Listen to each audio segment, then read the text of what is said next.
This video is sponsored by Viz Media. There are few things more saturated in this world than the zombie genre. Anime may have its isekai, but movies, TV series, comics, and yes, even anime and manga have made it rather tricky to find any new kind of take on the genre. Another guy wakes up and there are more people eating people, and sometimes they're dead, or alive, or infected, or can walk, or can run. And they meet a group of survivors and one of them gets bit in secret and then tells nobody, and then society starts to fall apart. And in the process of surviving, we suddenly realize that the real monsters were the humans all along. So when Viz approached me and asked me, hey, do you want to talk about one of our newest releases, a zombie manga? I was like, I'll get back to you on that one. I was very skeptical about it, but after giving it a try, I was pleasantly surprised to see a genuinely fresh take on the setting. So I present to you Zom 100, Bucket List of the Dead. Everyone who's had an office job knows this feeling.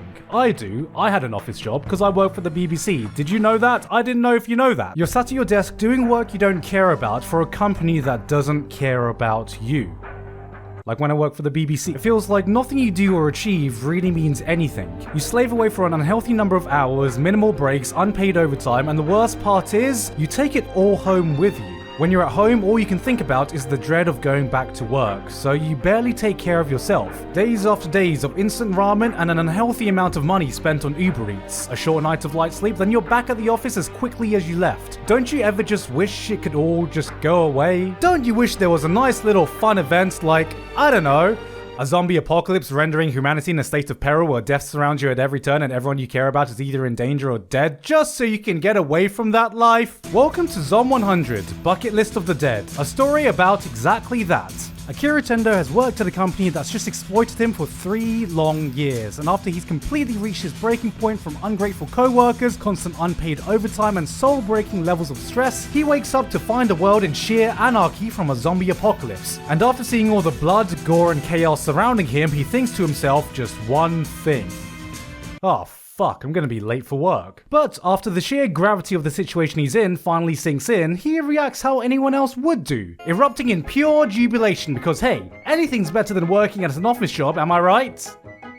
BBC? Immediately, he feels a weight off his shoulders and the world around him suddenly feels full of colour and joy again. So, all these dreams he had in the back of his mind, things he'd put off indefinitely because his job prevented it, he sets out to do and achieve. So he starts to fill out his to-do list and try not to let a bunch of murderous, brain-eating drones get in the way of his newfound happiness. This is Akira Tendo's Bucket List of the Dead, which, is a slightly strangely worded title, I know, as it's his bucket list and not the dead's. And you know, seems a bit difficult for the dead to have a bucket list of things to do before they die when they're already die. Now, it takes a lot in the current age to make a zombie apocalypse story interesting. It's a formula that's been overplayed and stretched out even further than The Walking Dead felt like past season 4. There are a few examples of fun zombie stories in anime and manga, and there are also a fair few examples in cinema of zombie films with a light-hearted tone falling outside the traditional genre of horror. This, unlike a lot of those stories, takes the concept and runs with it, knowing full well everyone watching it understands zombies and has seen it plenty of times before. I mean, the manga hard opens up on a scene of Akira watching a zombie movie and loudly exclaiming,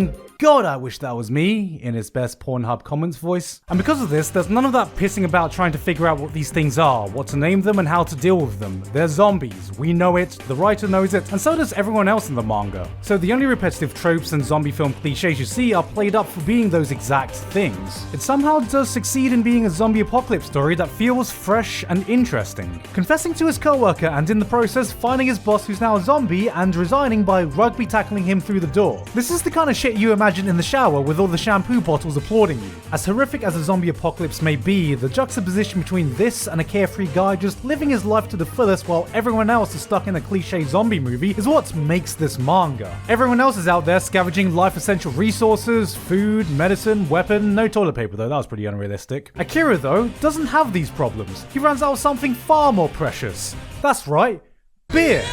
Thus ensues beer shopping of the dead. He reconnects with old friends, goes on road trip adventures, anything you can think of, he's on it like a car bonnet. It was honestly refreshing to see this positive outlook in such a horrific situation. We've seen zombie stories with a more light-hearted tone before, but what immediately connected with me was how it was used to let Akira really reflect on everything he wanted to be, everything he wanted to do, everything he'd forgotten about himself. Only took the end of human civilization itself to get to that realization.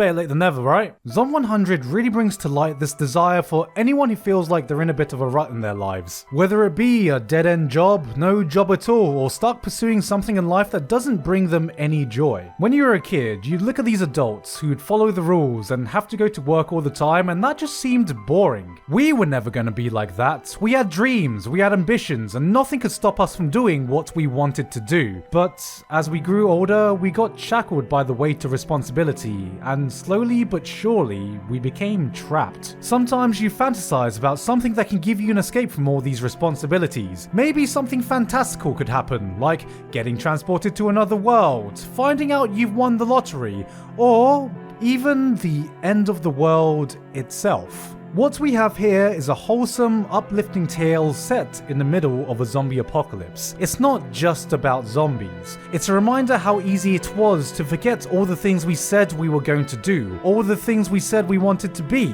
And sometimes all you need is that kickstart in life to get that fire going again. Even if that thing was the literal apocalypse. And if that sounds like something for you, then I highly recommend giving Zom 100 Bucket List of the Dead a chance. And yeah, that's pretty much it.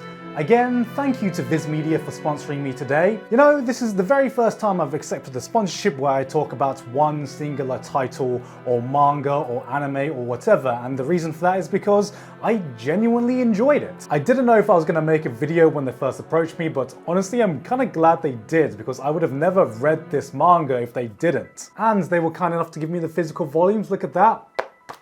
Yeah guys, real books still exist, look at that! Honestly, I missed the feeling of reading physical manga so much, I really enjoyed this experience. So, if you want to give Zom 100's Bucket List of the Dead a try, then volumes 1 and 2 are available right now. All you have to do is click the link in the description. And yeah, I hope this video wasn't too short for you. This is kind of new for me as well. I wanted to make something short and quick, but I guess that means you guys didn't have to wait as long for new content. So I'll probably leave it at that. I'll keep it short and sweet. I've been Gigguk, and I'll see you all next time.